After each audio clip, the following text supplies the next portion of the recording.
Hi, welcome back to the shed for episode 29 of Great Guitar Build Off 2023, and this time we're going to be turning the guitar over and dropping onto one of my favourite jobs, which is carving the profile onto the back of the neck.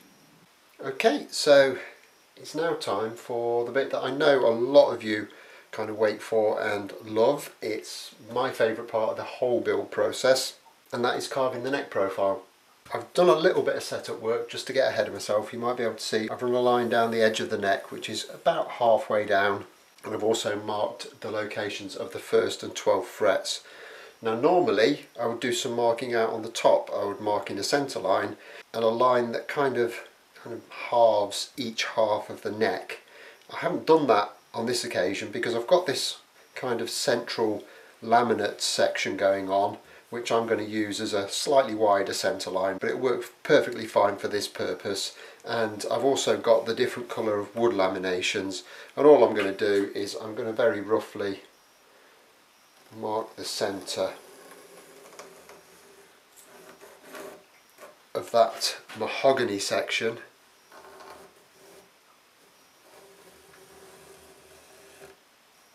and that will serve as that kind of dividing line from there. So actually having those laminations has made my life just a little bit easier. I've made myself some little templates for the 1st and 12th fret positions. Now these have actually been taken from one of my favourite thin necks that I've got, and that's actually on a Japanese 63 reissue Stratocaster.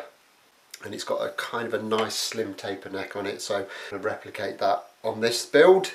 And if you haven't seen me do this before, it's very straightforward. I'm going to take a rasp, Shinto saw rasp, carving file, and I'm going to cut away at the 1st and 12th fret positions until I can get these templates to fit kind of pretty much exactly.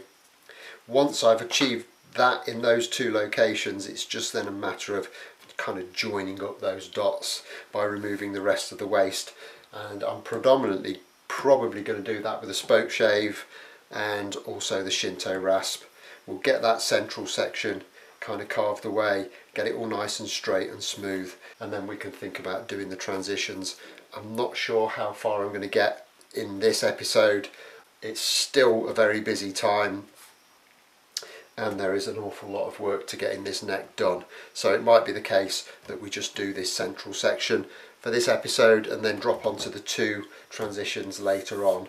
So I'm literally just going to start roughing out this first bit at the 1st fret.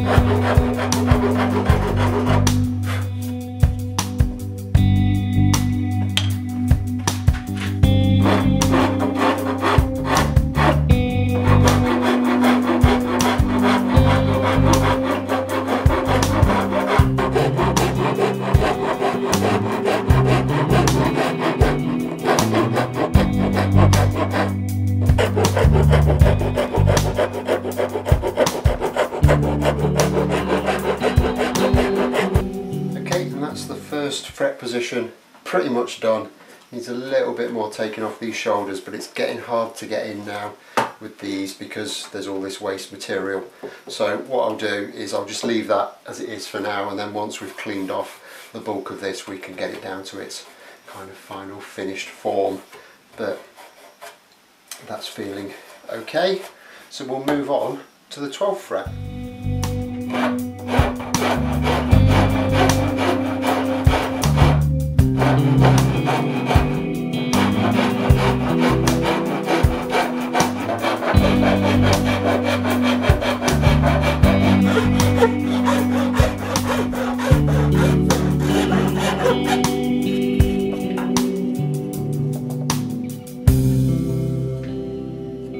Okay, so that's both of those positions done now.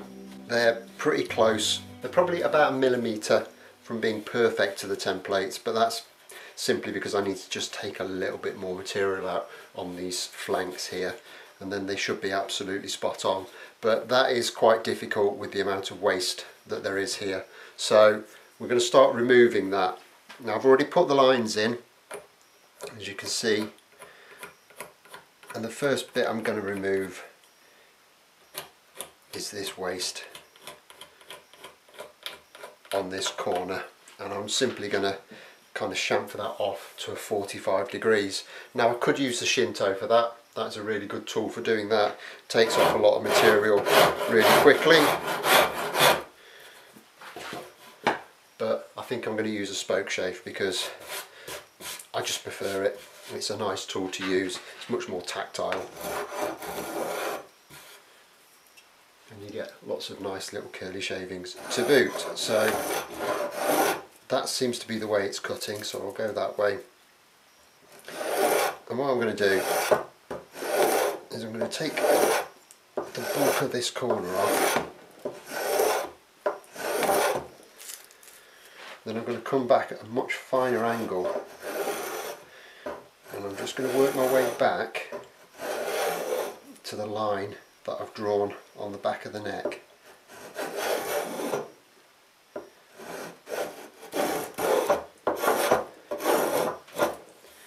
And once I've come back to that, I'm going to go the opposite way.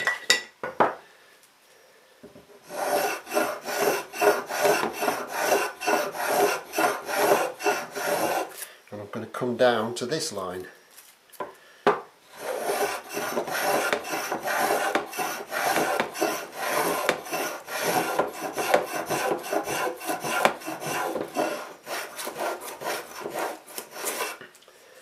And then I'm just going to go in the middle and take out whatever's left there and leave a nice flat facet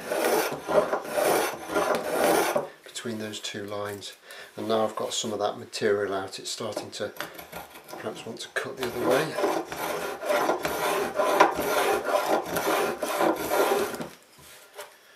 It's quite curly, this maple in places, so it's proving a little bit awkward.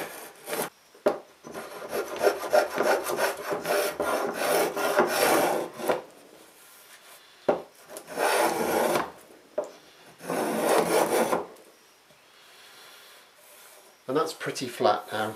It's not bad at all. And what I can do is I'll just take a carving file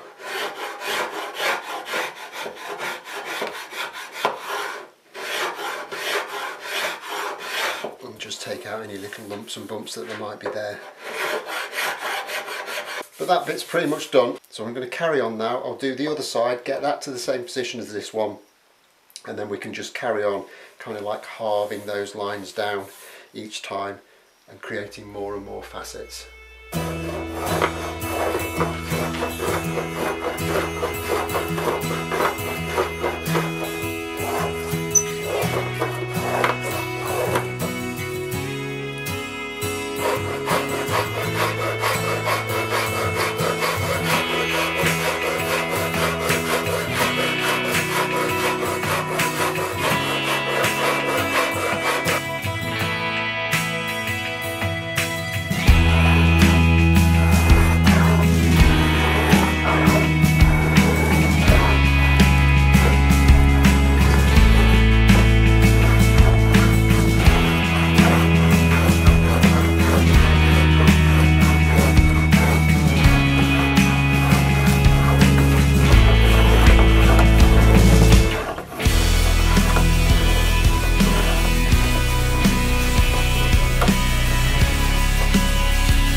Okay, so that's coming along very nicely now. I'm pretty much doing this by feel now.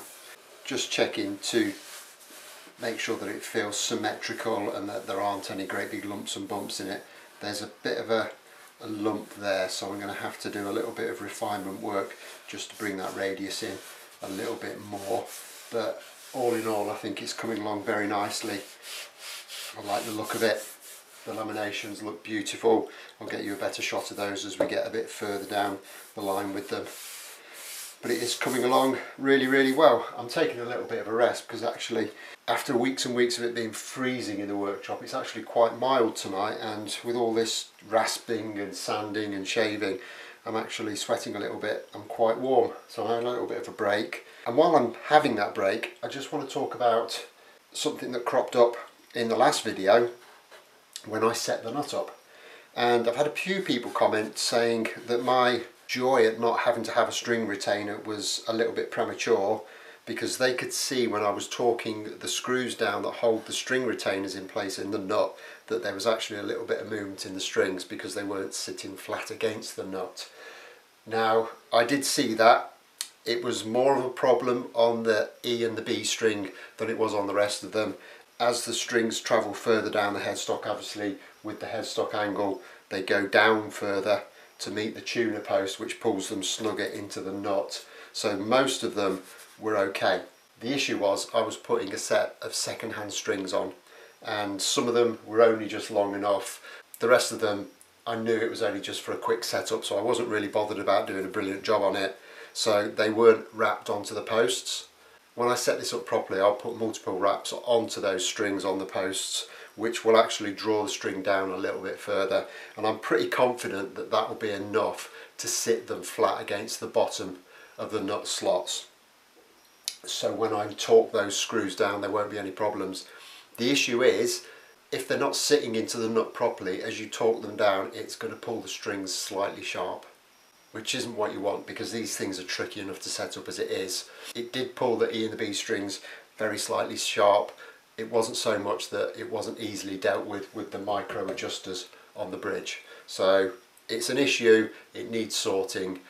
I said it multiple times in the last video, it was a trial build to get it somewhere in the ballpark, and I think we achieved that. There are a few bugs that need ironing out, we will do that, but I'm supremely confident that we can do that in the final setup. Worst case scenario is we need a string retainer. If we need one, we need one, and I'll put one on. I won't like it, but I understand the necessity if it's needed. I just think in this situation I'm probably going to get away with it. Anyway, back to this neck carve.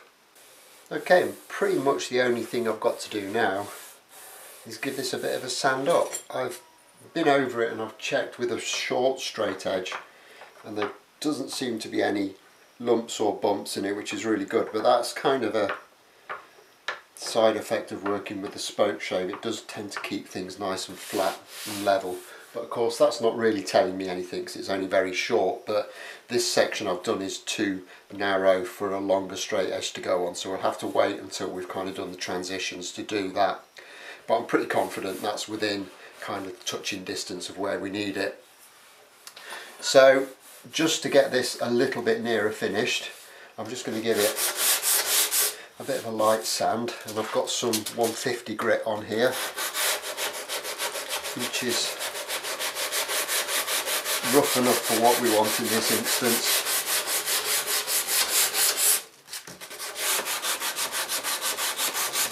I'm just going to go over that and kind of take out all the tool marks that we've left in there. Although I have to say, these carving files don't really leave a lot of tool marks. They work like little micro planes and just take a really nice shaving off. So it is quite nice actually. But I've just noticed there's a little bit of a shoulder in there. So I'll just go back in and work that out with this file.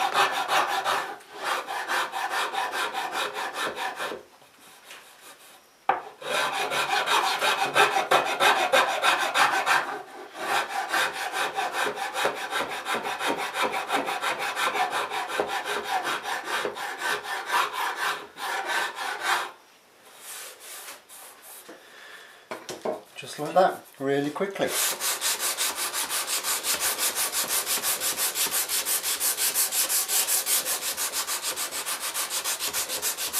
So I'll just continue to sand this and then we can have a look and see what I can already see, which is how nice the back of this neck actually looks.